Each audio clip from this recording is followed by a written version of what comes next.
to another episode of Let's Talk Plant Medicine, Cannabis, Psychedelics, and Pharmaceutics. I am super freaking excited today.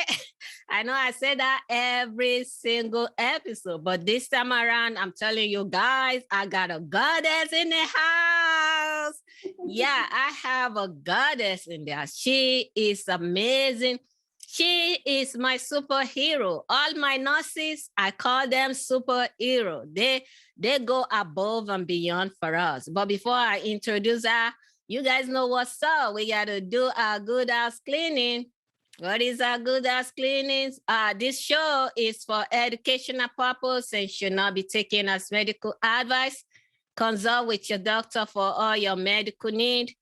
Do not stop or start any medicine without talking to your doctor. Having said that, who am I and who the heck is she?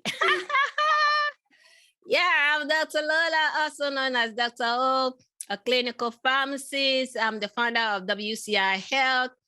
We are alternative health and wellness hub. We help you level up on your wellness journey using the healing powers of botanicals and using education as tools. And we are also the manufacturers of Glows and Glows beauty products. Glows is all that you love, is the beauty from within. That's Glows. You want to find out more about the product, head straight to the website, wci-health.com. That's where what's up. So what is the other good house cleaning? Yeah, this show sponsors. Yeah, you. This show is sponsored by WCI Health, your alternative health and wellness hub, and they are the makers of Glows Beauty and Glows vitamins. So go check it out, wci-health.com. This show is also sponsored by all you are members of Health Equals Wealth. If you are a member of Health Equals Wealth, you are indirectly sponsoring this show. We appreciate you so much. Thank you. And also for you that are supporting us on Patreon, on Apple Podcasts, we do appreciate you. For those of you that are yet to join our village, it takes a village, folks. We need you to head straight to the website and slide in the DM and join our group. And finally, are you a member of Cannabis Psychedelic Club or African Cannadelic Club? This is a way of us reaching our community to bring education, awareness about plant medicine like cannabis, psychedelics to you. So if you are yet to join us, head straight to Clubhouse and look for Cannabis Doctor. Cannabis Doctor, and the club is Cannabis Psychedelic Club or African Cannadelic Club. What else? Did you get my book yet? I can't find the book around here anyway. A Pharmacist's Guide to Cannabis, Perspective of a Non-Conforming Clinician, is flying off the shelf. It's flying off the shelf, if I have to say that. So if you are yet to get your own, there's a way you can get it. If you subscribe to my psychedelic masterclass, Learn Psychedelic as Medicine, if you pre-register, you get your own copy book free. What else do you get for free? You get a copy of my masterclass. It's Cannabis, my ticket to a good night's sleep. You are going to get that free as well as a Pharmacist's Guide to Cannabis. So go ahead and register for the class. And when you register for the class, you are going to be paying half price. This time around, we have not launched the course yet. When we launch it, it's going to be full price. So you do not want to pay full price for the class. Go ahead and register now. What is the name of the masterclass? Learn Psychedelic as Medicine. Psychedelic space is going to be huge, folks. You don't want to be left behind. You want to have all the tools that you need right now so that when the Renaissance started actually go into full mode, full gear, you are ready to go, especially you educators. If you are an educator, you are a dispensary. You are in any form of clinicians, healthcare clinicians. You don't want folks to come to your office or to your pharmacy ask you, or as the case of my superhero that is sitting right here with me, they come to your clinic and they are asking, what else can I do for my mood, depression, and all this? How does it work? You want to know. You want to have your tools ready to go. That's why you need to register for Learn Psychedelic as Medicine. So go check it out, WCI-Health, and pre-register for it now. And that's that for our house cleaning. Yes. I told you guys I have a goddess in the house. She is beautiful inside and out. Aww. I have with me today, Arleen Crider. She is LPN, licensed practical nurse. Yes, she's our nurse superhero. Thank you guys so much for what you do. Miss Arleen is a chairperson of diversity and inclusion for American Cannabis Nurse Association. She is a board member of the organization as well. She is an intuitive healer. She is a mindfulness coach. She is into beauty, makeup. My goodness, I'm going to ask her today, how did you get to be able to do all these things? Welcome to the show, Arleen. Great to have you here. I'm so excited. Thank you.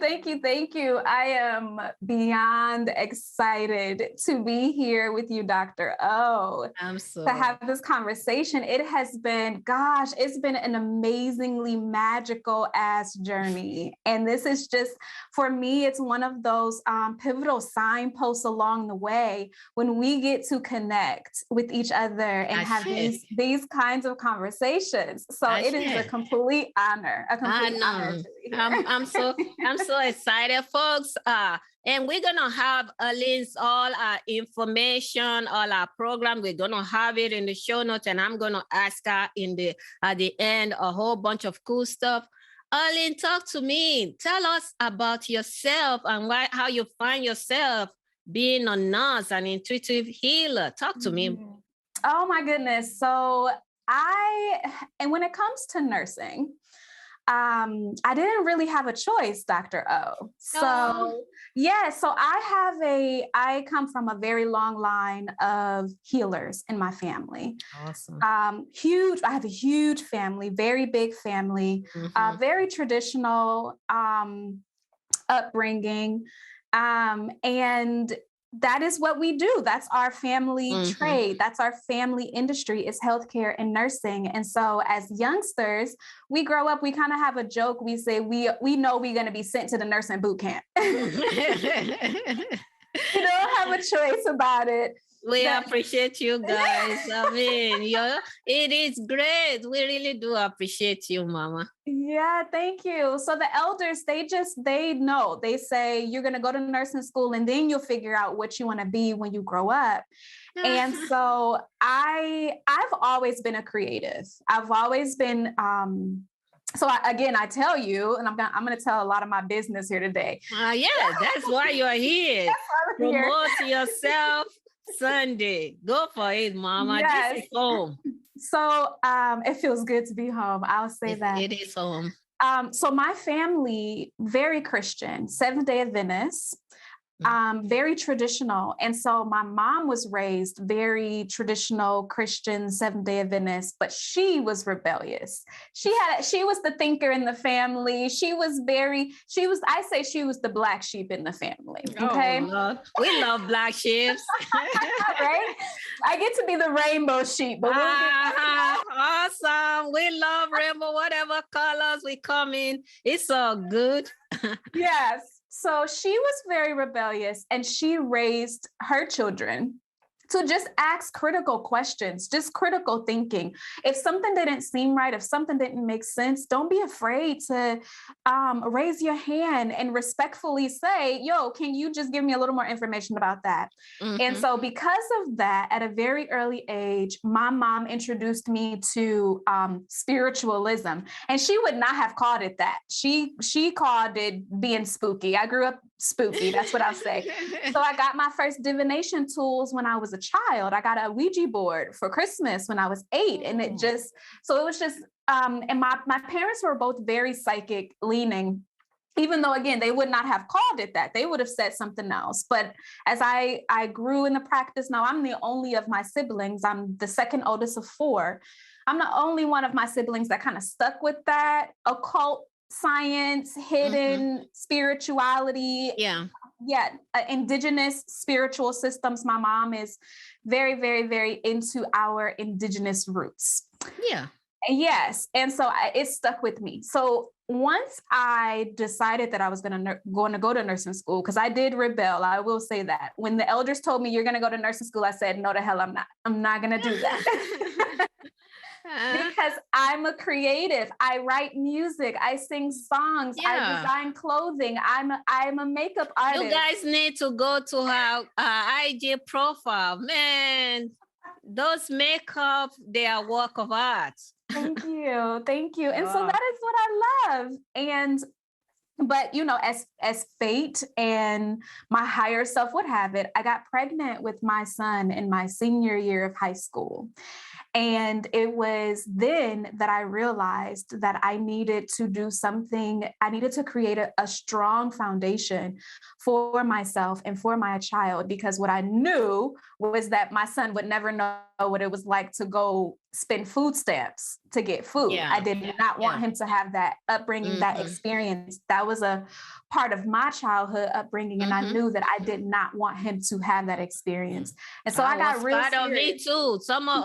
A lot of our community, we had to hustle and struggle so much. I'm part of the system too. Yes. But the beautiful thing is that us not being stuck up there. And that is why education comes in. Sometimes the system want to get us stuck up there. No, we cannot stuck up there. That little $100, that little $1,000, it ain't gonna cut it. Right. I'm too expensive. This is too much. Right? This is too much, folks.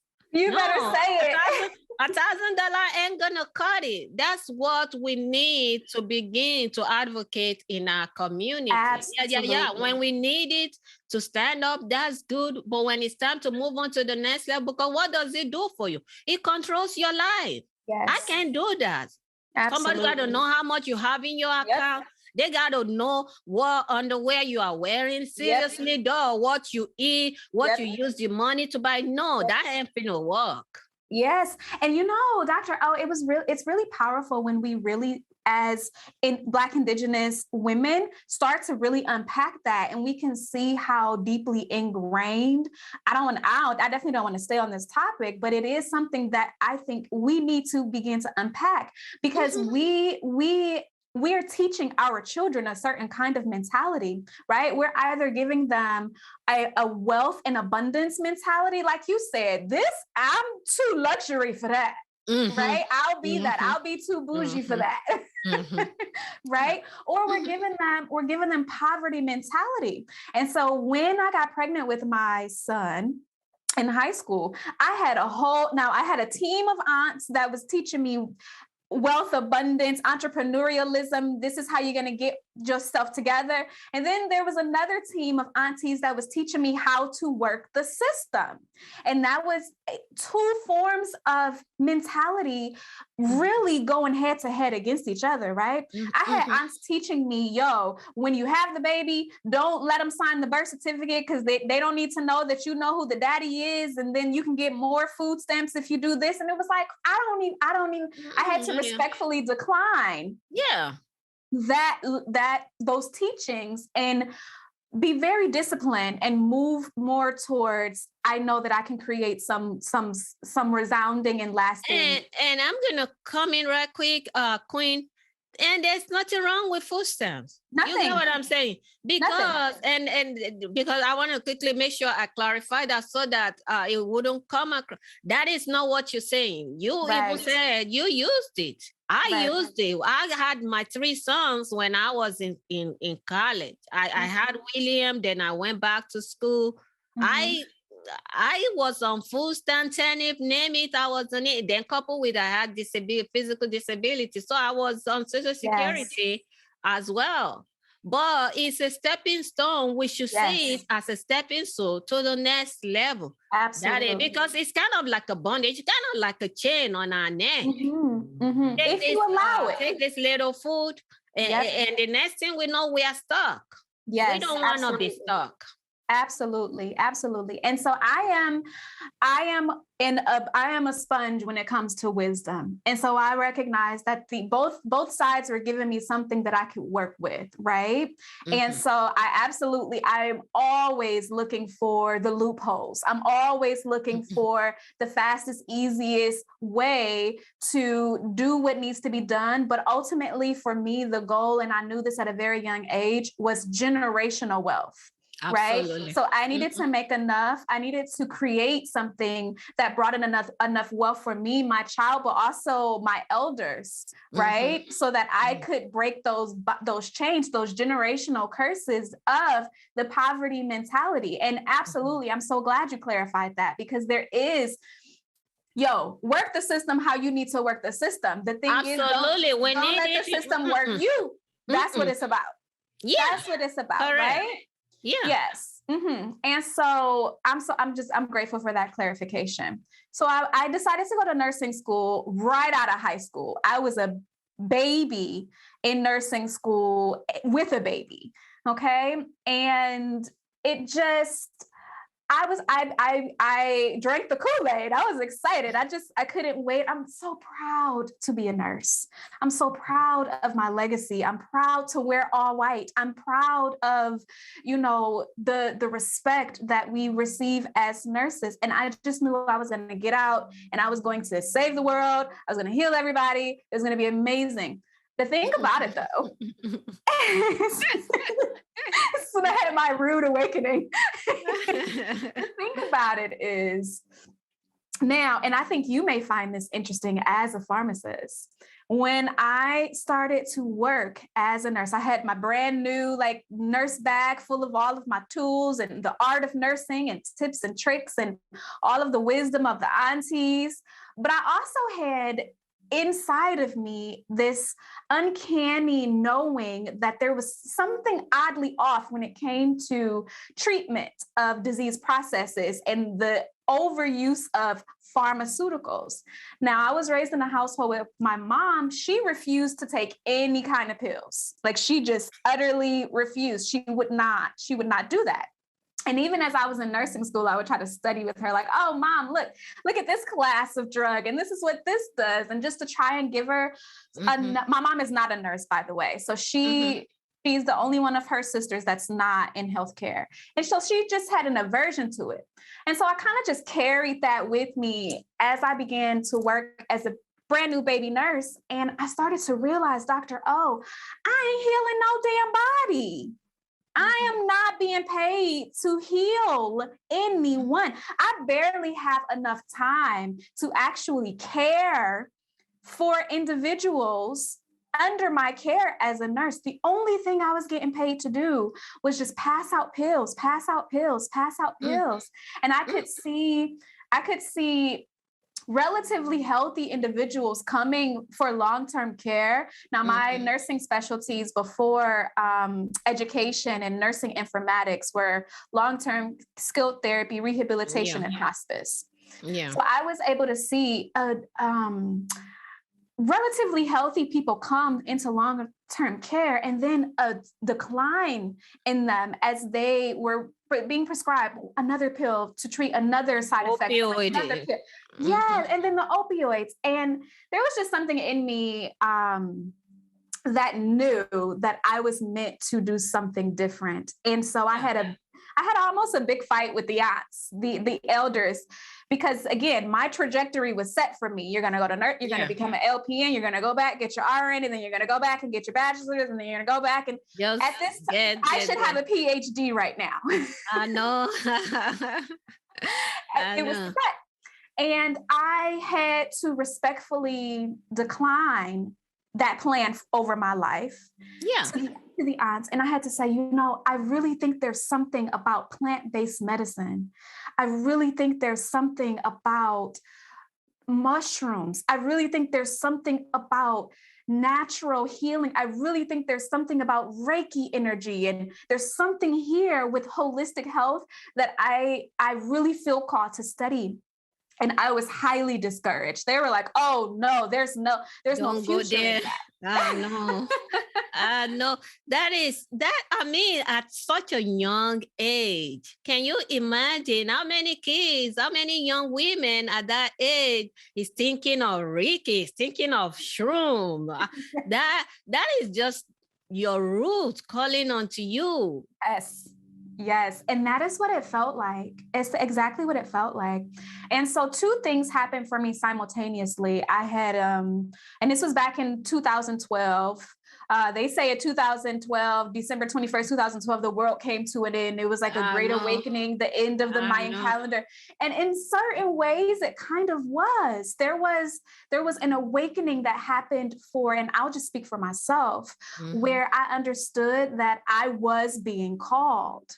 That it was more than, now I got into nursing because it was like, okay, I can create stability for myself and for my child. But it was once I was on the inside working as a healthcare worker, I understood, oh no, I am being called.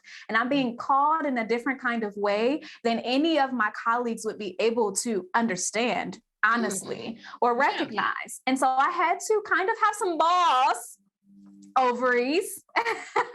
And I had to know that I was meant for a different path in a different way. And when I say the ancestors scooped me up, there was all of a sudden just and anybody that's spiritual or spiritually inclined or in contact with their ancestors, they'll know what I mean. Yeah. When I say it was a deluge of information and resources started to show up at my door just out of nowhere. See, I grew up I was born in Nigeria, and in that community, that it's like part of your, even though you will be Christian or Muslim or whatever your religion home is, the indigenous way is still rooted in everything. Yes. And I think even just thinking about your mom giving you your first gift of indigenous heritage, that's part of the pathways that is being set up for you to like, what this is the path you're gonna take. I don't think if stuff happens just for happiness sake. Talk to me. How did you now get into endotherapy? Did you go to like a formal school, for the indigenous, ethno practices? I wholeheartedly believe in initiations, and within my spiritual practices and teachings, I've had a lot of teachers. I've had a lot of different mentors. And maybe they saw themselves as my teachers and maybe they didn't. But as I said, once I became opened, once the channel was open, the student was ready. And so all the teachers appeared, right? And so there was some formal initiations that I went through. I like to say that I was inducted into a couple secret societies. It's okay. Yeah. But the reality of the situation is life initiates us, honestly, in so many ways. Life initiates us. And so a lot of the knowledge that I received when it comes to indigenous healing practices, shamanism, spiritual-based healing was in life. It was because I was going through something and I had to heal myself. Okay. And I am my favorite patient. I see myself as my favorite experiment. I love to try out different things. I mean, I'll try a plant before I ever suggest it to anyone else. That's just that's the herbalist way. You must do that, right? Yeah. And so when it comes to the actual teachings, I started to grab up as many it started with continuing education, and we're going to bring that full circle because I now own my own continuing education business. Yeah. But it started with continuing education. As a nurse, I started looking for, well, where can I get continuing education on psychedelics? Where can I get continuing education about energy healing? Where can I get continuing education about the mind-body connection and epigenetics and the placebo effect? And it just did we not. need to go into that. Yeah, talk to me about that. That is a unique one. Talk to me. What do you think about that? Okay, so the placebo effect, we know about very well as nurses and as doctors, as medical professionals. We talk about it a lot. There's tons of studies about it. Now, I come from a little bit of a different perspective because I'm thinking, in a lot of these studies, if the placebo worked better than the actual agent that's being tested, I think we should be testing the placebo effect, right? Mm-hmm. And so maybe this was a year and a half ago or so, I fell heavily into, it was all on a track record. First, I studied Dr. Sebi's work in nutrition because I felt like that was the first place I needed to start. And then came cannabis and the cannabinoids and the endocannabinoid system, so on and so forth. And then I fell upon the work of Dr. Joe Dispenza. He's a scientist. If you're not familiar, any of your listeners, he works heavily with mind-body connection, specifically the placebo effect and epigenetics. And he has several books on the topic. One of my faves would be You Are the Placebo. Another one is Becoming Supernatural. And so I'm all about the supernatural life, right? Yeah. Like I love that shit. That's my jam. I love it. Mm-hmm.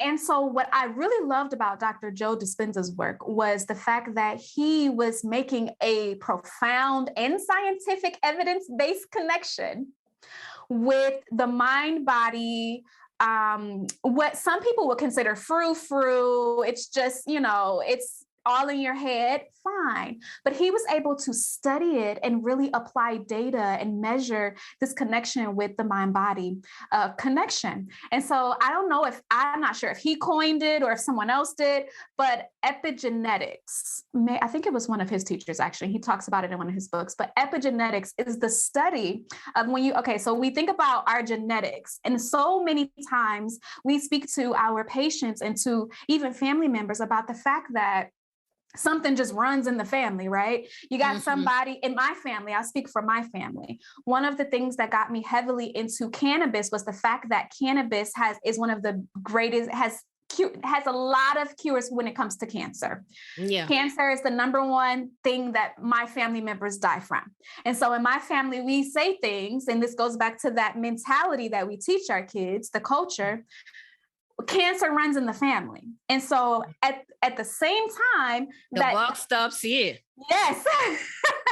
At the same time that, I don't know, majority of my family is medical professionals, we also are saying things like cancer runs in the family. At least you know how you're going to die. Like that's just the types of things that's said at the family reunion. And I just could not, it was cognitive dissonance for me. I can't, in my healing capacity, understand how cancer could just run in the family and we could just be fine with that.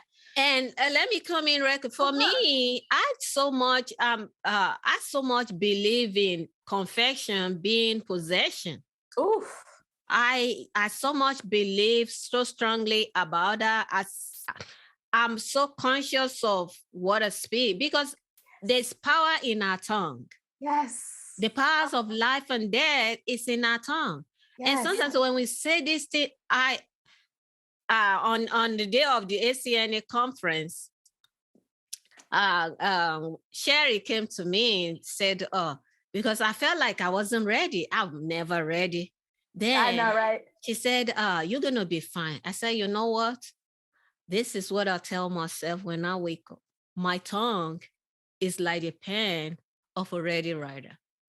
Whether I'm ready or not, this tongue is like the pen of a ready writer. A ready writer, when it's ready to write, just write. Yes, I speak when I believe in your power of your tongue. And so it is. Go ahead, Mama. It is. And no, that's so powerful. And that's exactly what Dr. Joe Dispenza was measuring, is when we own a disease, right? Like you don't ever want to say I have or I am ... right? Because then you're owning that. You're owning, and your DNA is listening, right? So the study of epigenetics. Genetics, obviously meaning your DNA, your genetic code frequency. Epi meaning above, right? So you can really study this science taps into how can we really start to change that which we have been taught is unchangeable, right? We've been told that your genetics is your genetics. You were born with it and it is what it is. Sometimes we don't know why. It's some junk DNA in there. It's sometimes the genes turn on, sometimes they're mutated, sometimes they turn off. All of that is BS when we really start to look at the environment that we place ourselves in. And when I say environment, I mean so many things. That goes back to the teachings of our family. That goes back to what we're putting inside of our bodies, our foods. That goes back to the way that we speak. What you just said, the power of the word. Now, I am heavily spiritual. And so I try to tell people, I tell people, you have to know that it is called spelling for a reason. It is spelling for a reason because you are casting spells as you speak. Abracadabra means I create as I speak. That is a mic drop right there. Spell in. Mama, wisdom. Yes. And so because of that, you can speak that over your life. You can speak healing over your life. Hallelujah. And another thing that I like to tell people is you can speak power into your foods and beverages. You know, people is within our culture, we have a way of praying over our food or saying grace. It's a reason for that. Yes. And I think when we do these rituals, because that's what they are, we have our superstitions and we have our rituals, but a lot of us have forgotten why we do the rituals that we do, like saying grace and praying over our food. It is because your food is energy and you have the ability to speak life into your food. When I am prepared, yes, it is. When I'm preparing my veggies, my diet is, I call it flexitarian. It's predominantly plant-based. I will eat protein, depending. I care a lot about where it's coming from and how it's prepared, things like that. Also, the culture that I'm in. If I'm with the aunties and they made some home-cooked food, then I'm going to partake in that energetically and not care so much about the rest. But anyway, I digress. So when I'm at home preparing my veggies, because I only cook vegetarian at home, I am talking to them before I ever slice into them. I charge them with their highest capacity for nutrition, health, wealth, balance, sustenance, color, power, right? Chromotherapy, there's power in that color, right? They say eat the rainbow. They don't tell you why. That's because each one of those colors is a frequency of energy, right? Yeah. And so when you charge your food in that way, you are taking in exactly what you spelled it out, you said it, it becomes a ritual, a craft that you've created for yourself. And then that is what you are building your DNA from, right? And so that when I've been doing this forever. But when I started to read about Dr. Joe Dispenza's work, he was doing scientific studies that corroborated what I was intuiting spiritually, what I understood spiritually. I was able to find the data and the scientific studies, the evidence-based resources where I can go back to my colleagues and my aunts and be like, hey, see, there's something to this. Because that's important to us also as health professionals. Yeah. Yeah. So you mentioned Dr. Sebi. Can you elaborate on that a little bit for our listeners that might not be familiar with his work? Yes. First and foremost, praise, honor, and respect to the ancestor. Hallelujah. Ashe. Ashe. I would have to go back several years if I wanted to remember exactly my first introduction to Dr. Sebi. What I will say is Dr. Sebi has done, okay, I will digress that far back. When I was a teenager, I have a friend, let's say that. I am disclaimer, I'm a part of the LGBTQ community. I am bisexual, polyamorous. No, love is love. Love is love. And I love all the love, and that's why I'm polyamorous. Absolutely. Love is love. So that's why I'm the rainbow sheep. Definitely. So, we love the rainbow, man. After the rain comes out, that beauty, it is amazing. Oh, the rainbow. I get to be that, and it's just so powerful. It is. Right at the beginning of my nursing school journey, I have a friend who is also LGBTQ, and he, at a very young age, was diagnosed with HIV/AIDS, and it progressed very quickly.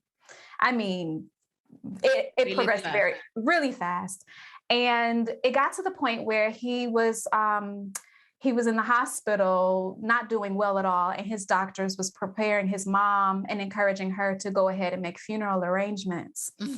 There was one nurse that walked into his room and she risked her license. And she said to his mom, after all of the doctors had left, she said, "Listen to me. I want you to take your son home. I want you to roll him a joint. I want you to smoke it with him. And then I want you to feed him whatever it is that he wants to eat." And she just walked out the room. And it was in that moment that I understood, I gotta be that fucking nurse. I need to be, right? Yeah. I need to be that nurse. Not bold. Yes, absolutely. And she literally saved his life. But I understood once I started nursing school, what she had done was she was encouraging, I didn't know anything about cannabis at that time, but I knew that she was encouraging his diet and his nutrition. To go work for him. Absolutely. Absolutely. And so that really encouraged me and my interest in nutrition and really taking a look at what it is that we're eating. Because again, and let me quickly come in right there as well, Queen, because see, when it comes to cancer or HIV/AIDS, we call it cachexia due to HIV/AIDS. That's what we use dronabinol for. That doesn't have toppings, no phenol, no flavonol. It's freaking expensive, makes patients feel crappy. Why do we do that? Because if you are not able to eat, how can you be well? You have to eat for you to get well. Absolutely. And when you are able to use cannabis, it helps you to eat. And then that's healing right there for our body. Yes. In the simplest way. The simplest way possible. It's just the food that we put into our bodies. And that, I mean, a light bulb just went off for me at that moment. Before anything with Dr. Sebi, before nursing school, that was planted, was okay, there's something very important about this diet and nutrition. And so that was one of my favorite topics in nursing school, was nutrition. And I was fucking flabbergasted when I realized how little education we get as medical professionals, and especially as doctors, about nutrition and the importance of nutrition. No. Way more time learning about pharmaceuticals. Oh, dear. We don't know how, we don't know why. All we knew was the damn food pyramid, right? That's what we were given. And so I really started to, that's when I started to explore my own, because again, I got to experiment on myself first. I really started to explore my own relationship with my food. And that is what landed me on Dr. Sebi. That, along with a few other conspiracy theories that I was digging to the bottom of. And you know, we could go from the beginning, so the conspiracy theory is all the way right there. Right? Yes. So I'm about that life. I'm a truth seeker at heart. And so I came across Dr. Sebi, and some documentaries that I found was he was making some pretty amazing claims when it came to his ability to heal HIV, to heal cancer, to heal what was considered non-curable. And here we have this non-traditionally trained doctor, right? Down in Honduras doing amazing things with plants. Mm-hmm. And I was always, once I learned that he existed, I knew that I needed to train my eye. I need to be. Yes, I needed to train my eye on him in the work that he was doing. And I gotta say, I spent years just sending the ancestor just respect, honor, protection, because I was a little fearful for Dr. Sebi. I understood the how dangerous the information was at the time. And following the story of Dr. Sebi and what happened with him and his work really just encouraged. And for the listeners who do not know, Dr. Sebi, he is world renowned when it comes to healing. He's well known to the point where there were some powers that be, if you want to call them that, that were very, I will say, they were threatened. Not so happy. Yeah, they were threatened by his knowledge and what he was teaching. And in our communities, we've seen it tragically one too many times where our prolific leaders, our great thinkers, our strong and brave leaders are chopped down way too soon. And that was, if you ask me, that's the conspiracy when it comes to Dr. Sebi's work. It's not the fact that he's able to heal AIDS or HIV with plants. I wholehearting believe that. And in fact, I know it. And that's when you start doing real shit, when you go from believing something to actually knowing it for yourself. Okay. That's when you really start to make waves. I digress. Dr. Sebi, he was arrested and I will say assassinated. I feel he was assassinated in police custody because of the knowledge that he was spreading. And because deep in my spirit, regardless to what the official narrative is, deep in my spirit, I understood that his information was too powerful. That just made me even more hungry for the information. It made me more thirsty for the information. It made me want to go and buy his products. It made me want to learn as much as I could about diet and nutrition when it comes to melanated people. Yeah, we are unique. Our ancestors have used plants for generations to do everything. Everything. There's a plant for it. And so, I don't know. I feel Dr. Sebi, as well as the ancestor Mary Seacole. Now, Mary Seacole is another ancestor that not many of us have ever heard of. As nurses, Mary Seacole she's the spirit guide for me because she was the first nurse to be accused of not really being a real nurse, which is something that they like to say about LPNs all the time. Mary Seacole, she rose up right alongside Florence Nightingale, which is the nurse that we give all of the credit to for modernized nursing.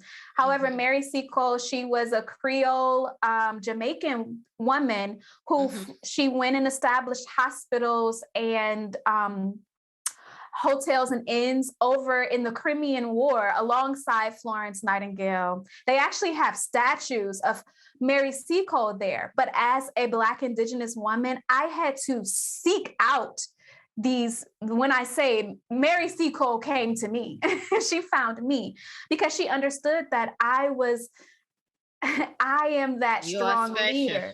I am the one that the ancestors have been waiting for. And so they impart that wisdom onto me so that I can be brave enough to share it with the world. And so in combination with Mary Seacole and her non-traditional, because she had a very non-traditional way of treating the whole person. That was her thing. It wasn't just,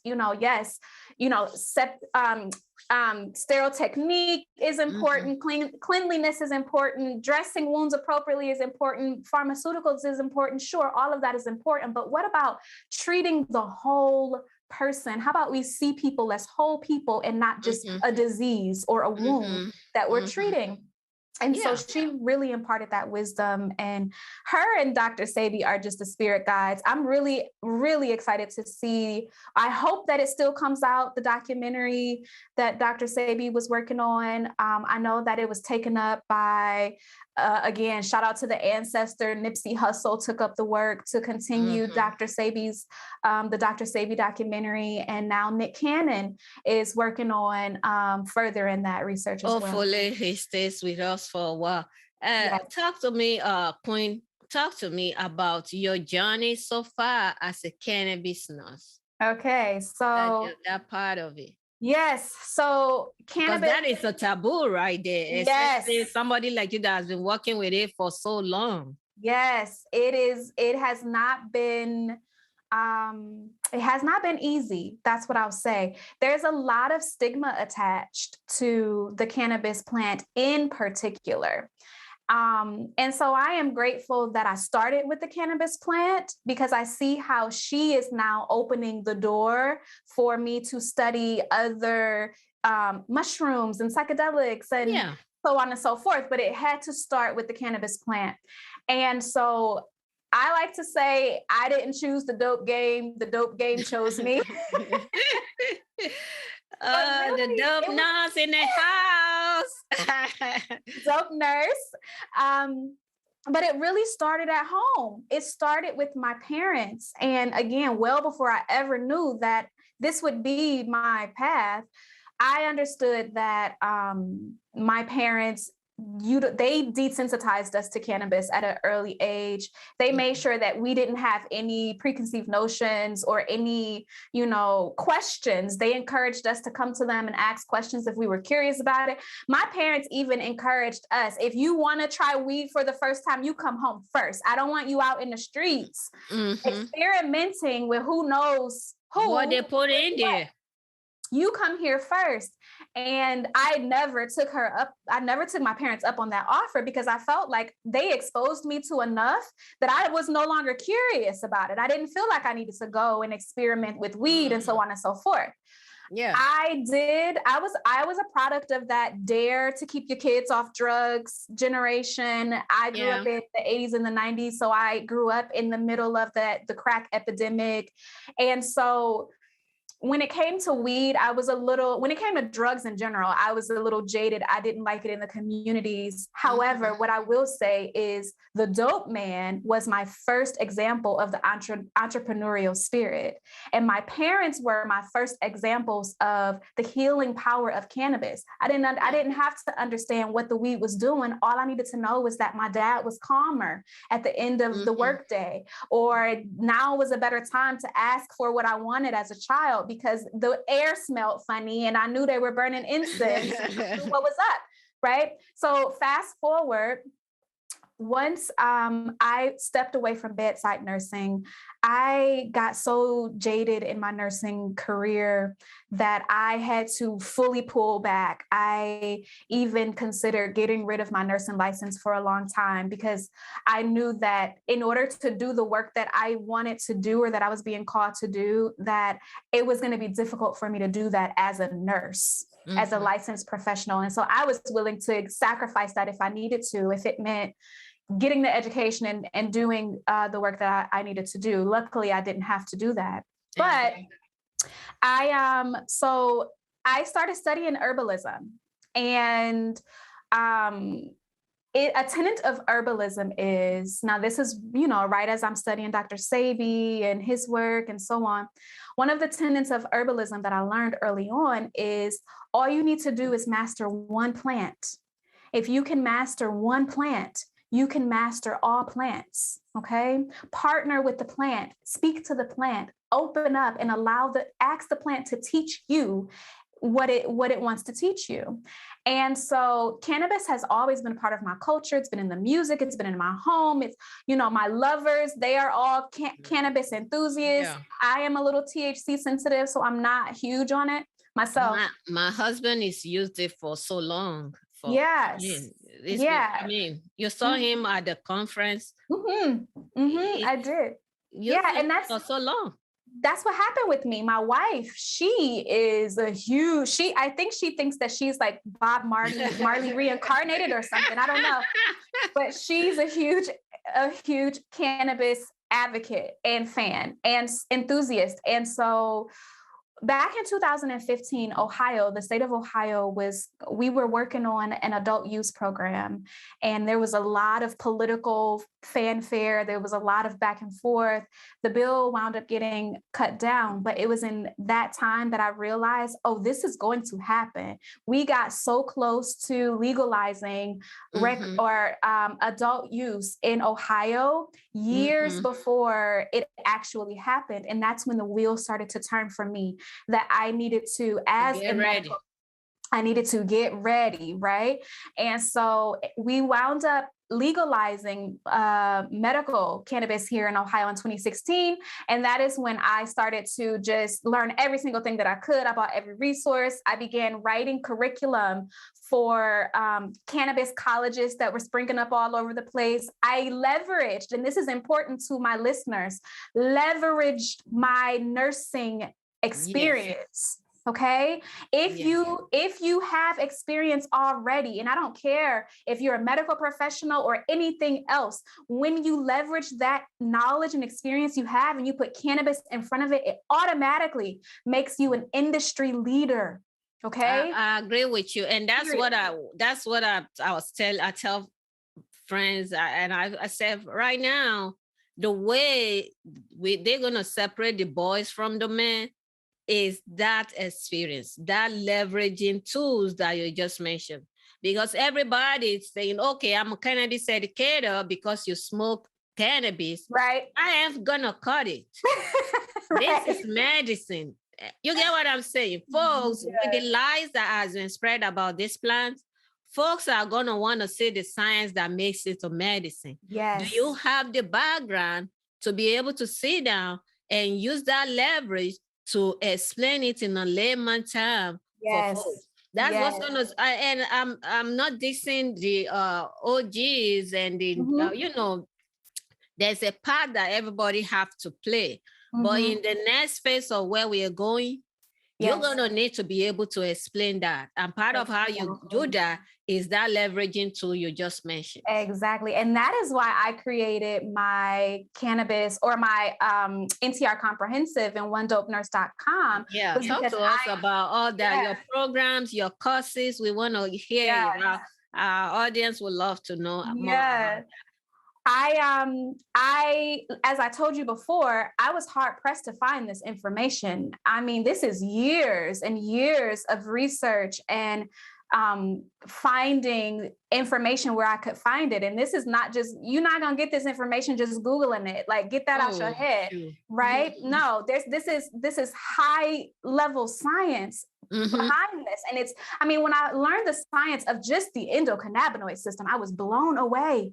And I could not in any capacity understand why it is or how it was that we were not teaching about the endocannabinoid system in nursing schools. Anyway, I can go on and on for this. I know, we could have you forever. When I could not find the contact hours, when I could not find the continuing education, I recognized a hole in the industry. And that is one of the that's what makes a powerful entrepreneur. You recognize a need, you recognize a hole, and then you provide the solution for that. So what I did was I compiled all of the information that I gathered writing curriculum for colleges. I'm writing curriculum for colleges. As an LPN, I travel all around the country and I work in nursing informatics. That is required a master's degree to work in nursing informatics. I have been doing that for 15 years as an LPN. So I am the top of my game when it comes to creating education for some of the nation's top hospital associations. I'm from Cleveland, Ohio. We have Cleveland Clinic here. That Cleveland Clinic is so big, they're in Dubai. I created content and education for their medical professionals. And so all of that was training. That goes back to what I was saying before about life will initiate you, right? And so that at the time when I was becoming the top nursing informatics consultant. I had no idea that I was being prepared in order to write curriculum. And so I designed the curriculum based on the highest institutions in the country. That is when I joined the American Cannabis Nurses Association. I joined every committee that they had available, especially the education and the research committee. And I made sure that they knew that I was there and that I expected to be recognized and respected. Okay. And then I learned their ways. I learned what is the standard of excellence for all cannabis nurses? What is the standard of excellence for all nurses who are seeking contact hours? And then I made sure that my curriculum was certified at the highest levels in the country so that it would be available in all 50 states and Canada and Guam and whatever other US territory. Amazing. Yeah. And it was not easy. I had to overcome so much in order to make that happen. But I made sure that I did it so that all of the nurses that's coming after me, all of the LPNs, all of the Black, Indigenous, African nurses, you don't have to work so hard because my curriculum exists and you can learn everything you need to know. Like you said, Dr. O, it's no shade to the bud tenders and the pot enthusiasts working in dispensaries. But as a medical professional, I was terrified to send my 75-year-old lady, because that's the fastest growing population turning to cannabis. I was terrified to send my 75-year-old patient to a dispensary to learn about weed from someone who didn't know a damn thing about dosing strategies, who didn't know a damn thing about plant-based medicine or cannabinoids or terpenes. All they knew was their favorite was OG Kush, and that's what you're going to tell her. Because they weren't paid to do that. They weren't even paid to do that, you know. Mm-hmm. That is so amazing. So I mean, you've been on ACNA board as a director, one of their board of directors. How has it been being on the board? I want to know. I laugh with love. It has been the most amazing experience. I will lead with that. And I'm going to say this because every single thing is what you make it. Right. So again, that goes back to that mentality. As long as you have your mind right, any negative experience is just a lesson, an opportunity to grow and to learn. And so I will say that I have had a lot of opportunities to grow and learn. One of my, honestly, I'll be honest. I think I could have had a more difficult time in my ascension into leadership of ACNA, except for it was because of my boldness. It was because of my audacity. Yeah. It was because of I don't really give a fuck how you feel about me, right? Mm-hmm. As long as we are doing this work and we're all moving in a direction where all of us can benefit. And I'll be very clear that I made it very clear that I was speaking specifically about nurses of color, BIPOC patients, because I just was not going to allow them to all lives matter me. No, we're going to speak very specifically right now. Yeah. And that is what we are talking about. That is exactly what we're talking about, being bold. Mm-hmm. No, I mean, from our audience hearing you with respect, we have to stand up strong and stand up tall and address the issues that needed to be addressed. Yes, absolutely. Because when you look, I keep saying it every time, an injustice to one is an injustice to all. Yes. It don't make no sense for us to shy away from some of these issues. Are we going to be able to reverse the past? No. Slavery happened, though. Mm-hmm. Slavery happened. Mm-hmm. People got killed. We are still being slaughtered every day. What are we going to do about it as Black, Indigenous people of color? What are we going to do? We're going to see we need to be at the table, folks. Yes. You're not at the table, you're going to be the dinner. Yes. Okay. That is so true. And that was one of my greatest challenges. This is not the time to let them continue to put us against us, Black against white. You are mixed. We are already concocted together. Yep. It's like we're fighting ourselves. Yep. The harm that's been done to the indigenous people, the harm that is being done to to the LGBTQ community, the Asian community, the handicapped community. It's for real. We have America with Disability Act. Yeah, we have the label, but where are the disabled? Where are the handicapped being placed on that table? Where are they? Yes. Where are the Black folks at that table? There's this, what's it called? This conference going on in Miami right now. And I can count how many of us is in this bunch of funnels. And these are the indigenous medicine. The psychedelics that you're talking about is our medicine. Iboga is right there from Congo. But we ain't even represented. We can count how many of us are with a finger that are there. So at the end of the day, we have to understand what is being used, that this is a political strategy so that we don't take anything home. No, we're not going to shift our focus from the ball. Right. That's why we have to fight to be at that table, Mama. Right. Oh, yes, you said it best. And that was the challenge for me, was making sure. And that's why I joined every single committee that they had, because I wanted to be at every single table that they had. And then it was like, oh, okay, there's an even bigger table that I can be at. I'm going to go and sit at that table. I want to go in the boardroom. Love it. And I've been doing all of the work as the chair of diversity, equity, and inclusion. They didn't even have that committee before I joined the board. It did not exist. They didn't think it was not that they didn't think. I mean, we don't know what we don't know. That's what I'll say.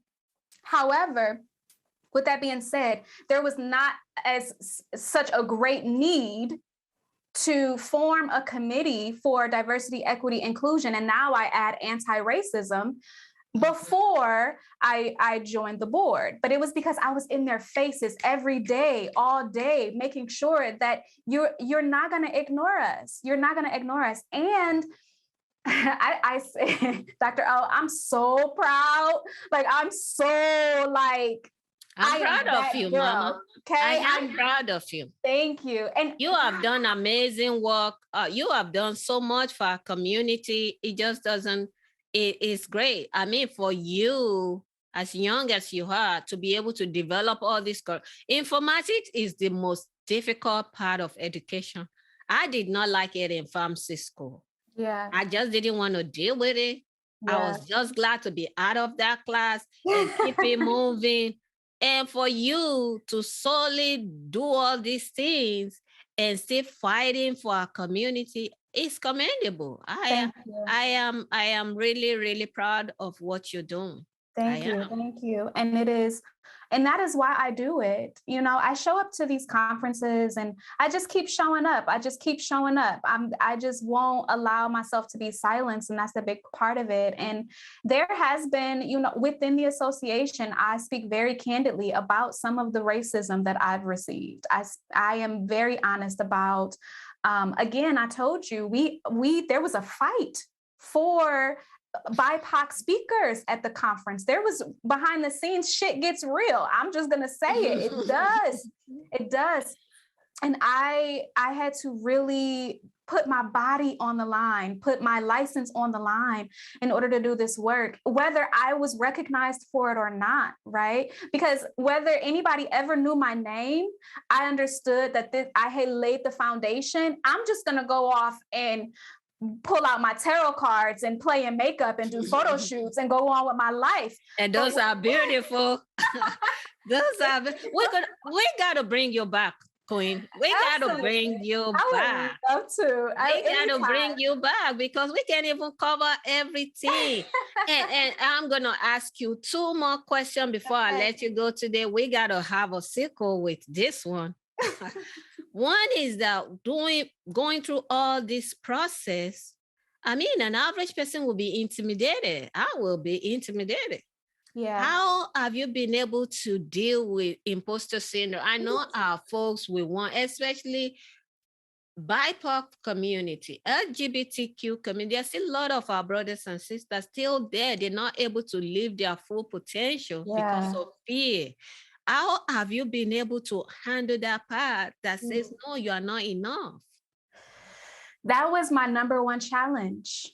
That was my number one challenge doing this work, because one, I'm not only doing this as a Black Indigenous woman, I am also doing this as an LGBT woman. Yeah. And I am also doing this as a girl who grew up in the hood, who is not academically trained. It's like a triple threat. I don't have a degree to my name. I am a licensed practical nurse. And in a lot of ways, you know, we tend to get shitted on in the community, even though we are very skilled. Do the main work. You guys are the one. It's like our hierarchy. The lower folks do most of the work. Yes. And that's how it is. It's unfortunate. Yeah. But for me, you know, goes back to that mentality. I see all of that as opportunities. It's not a bad thing to be an opportunist sometimes. Oh, we got to take every single opportunity and grab it and crawl at it.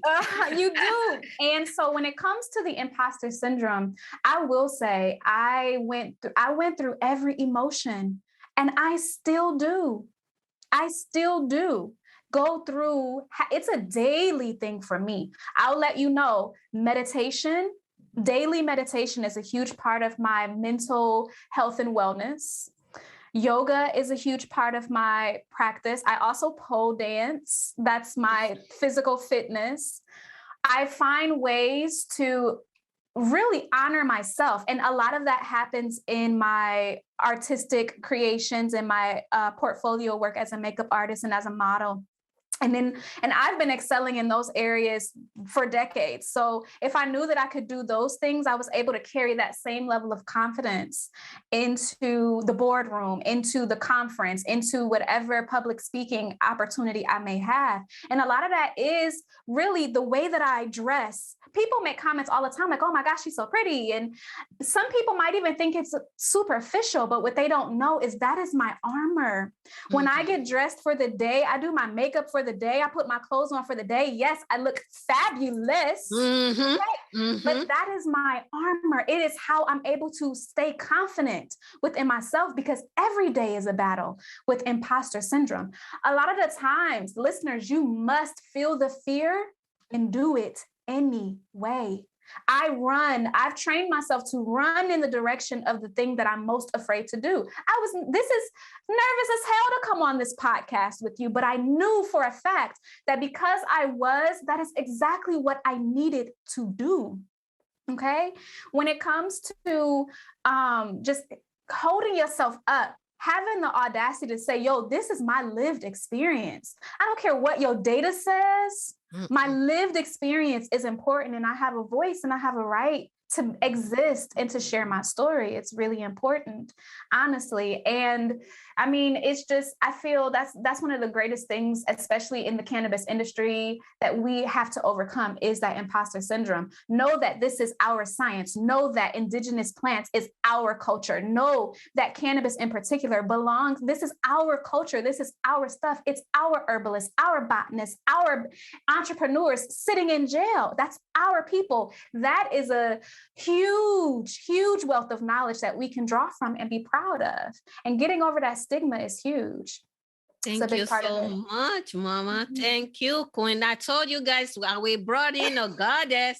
She is not just a superhero. She is also a goddess. I love you. Thank you so much. How can our audience work with you? Talk to me about, as we are wrapping up, talk to me about your programs. How can they find you, your social media? How can they work with you? Absolutely. I mean, this is a whole package. Yeah. You are a whole package. Thank you. We don't have indigenous, mindfulness, conventional medicine in one vessel. You are so special, and don't ever forget that. You are sent from heaven to our community to be a blessing, to be our leader, to tell us this is how we need to go, this is where to go, and you are shining that light unto us, and darkness cannot comprehend this beautiful light.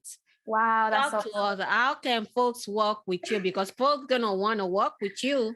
Absolutely. I am so grateful for you, Dr. O. And I gotta say this. what you said to me at conference is that it was that one moment for me that really helped me to see myself. The fact that you saw me, that you saw the work that I was doing, that you recognized it, and you just that recognition. You are bigger than life, Mama. You are bigger than life. This is not just small. You are bigger than life, Mama. Need you to know, because that is important, and that is what helps us to overcome that imposter syndrome, is when we recognize each other, when we see that we are not competing with each other, because I want you to win. Yeah. I win if you win. My winning means I'm coming back for everybody else. Yeah, it's a lot of us. Right? All those aunties, you got this and that. Yes. It's a lot of us. There's so much. So please, please, please feel free to reach out to me. My Instagram, that's where everything happens for me, mostly is on Instagram. For the cannabis nursing herbalism piece, it is One Dope Nurse Arleen. So the number 1 Dope Nurse. And then my name is spelled Arleen. You can also find me on Twitter under the same handle. I am also, if you want to check out some of the artistic creative stuff that I'm working on, you can follow me on my creative artistic Instagram page. That's at Ari Lee. That's ARREYLEE. You can also search hashtag One Dope Nurse, number 1 Dope Nurse, and you'll see a lot of the conference highlights, a lot of my journey when it comes to working on the board of directors for the American Cannabis Nurses Association, as well as what I've been doing outside of that work by searching hashtag One Dope Nurse. You can see a lot of my creative portfolio stuff under Makeup by Ari Lee, hashtag Makeup by Ari Lee. And when you are ready, because you will be ready at some point, you will figure out that you are being called. If you are listening to this right now, know that it is a calling. And when you are ready to get the education, I invite you to visit my website. It's the number 1 dopenurse.com. And that is where you can find everything from the endocannabinoid system to phytocannabinoids, as well as some business development. And I offer mentoring through my website as well. So you're able to hook up with me and I'll teach you every single thing you need to know about the industry. And the mindfulness part too. She's into Reiki. Yes. Don't let me forget that.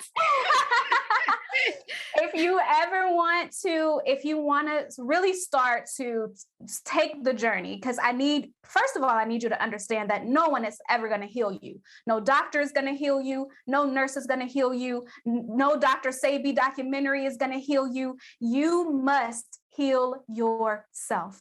All we are guides along the way, helping you with tools on your journey to healing yourself. Okay. So I offer myself as one of those guides, helping you to heal yourself. You can do that by booking a session with me. I offer tons of different kinds of sessions. Yes. I have, and all of them are holistic. They're all designed to include the mind, body, spirit connection. I work with plant-based makeup therapy. I like to work with henna. I do that with women that suffer from alopecia or chemotherapy, hair loss. I'll do henna crowns with them. That really just helps to build that confidence and rebuild that connection with the body. And get rid of any body dysmorphia. Makeup, I do that for any reason. Special effects makeup. I've done makeup on set for movies. I do it mostly for beauty and fashion shoots. I like to do that as a way to build confidence as well. You can also book spiritual sessions with me. I look into natal aspects and astrology. I work with medical astrology to really take a look at, well, what are the planets doing? Because that's another science that we are really only just beginning to unpack, is how the planetary bodies, people know that the moon pulls on the tides whenever it's a full moon, but we are 80-90% water. Don't you think the moon's tides are affecting you too? All nurses know. We all know the emergency room goes crazy on a full moon. There is a reason for it. And so I love unpacking medical astrology. You can book a session with me for medical astrology, tarot cards, oracle cards, any form of divination, any kind of photo shoot, any kind of makeup therapy by going to www.calendly.com/endotherapies. And folks, I told you guys this, she is dynamite. She's a goddess. And we're going to have all those information in the show notes. Yeah. Normally we don't put all the, we just put maybe one or two social handle, but this one, I'm going to put every information of my superhero on the show notes. And thank you so much, Arleen, for being here today. We appreciate you so much. I share. Thank you. Yeah, folks, that's our show for today. For those of you that are yet to join our Health Equals Wealth membership, head straight to wci-health.com. And for my psychedelic masterclass, Learn Psychedelic as Medicine, remember to go register for it. I love you guys. Hope to see you next week. Until next time, remember, health equals wealth. Bye, guys.